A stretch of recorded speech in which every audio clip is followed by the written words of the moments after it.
Well, greetings, friends. Today we're looking at Mark chapters number 6 and 7, and I want to focus our attention on a story in chapter number 7. It's a Syrophoenician woman that has come to Jesus and asking him to cast the devil out of her daughter.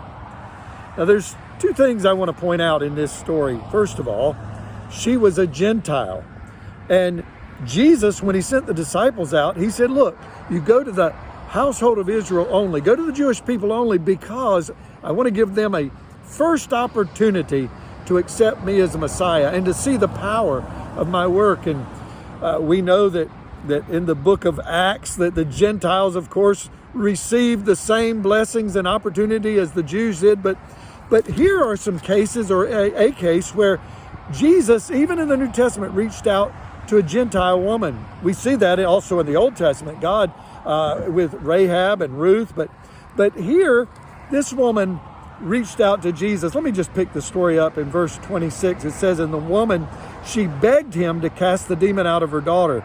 And he said to her, let the children be fed first, for it is not right to take the children's bread and throw it to the dogs. But she answered him, yes, Lord, yet even the dogs under the table eat the children's crumbs. In other words, they get a little bit of the blessings. Don't they get a little bit? Don't the Gentiles get a little bit of the blessings? And he said to her, for this statement, you may go your way. The demon has left your daughter. Now, not only was she a Gentile and God reached out of the box, so to speak, Jesus did at that particular time and ministered, but she wasn't even there. Jesus spoke the word, and wherever she was at, how many miles away she was, we don't know.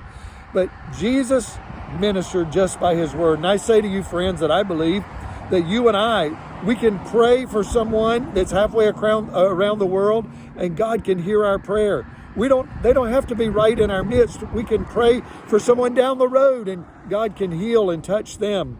See, there's no distance in prayer. The second thing I think here is the crumbs. In fact, I like this. She said, even we Gentiles, we ought to get a little bit of the blessings. Shouldn't we get a little bit of the blessings?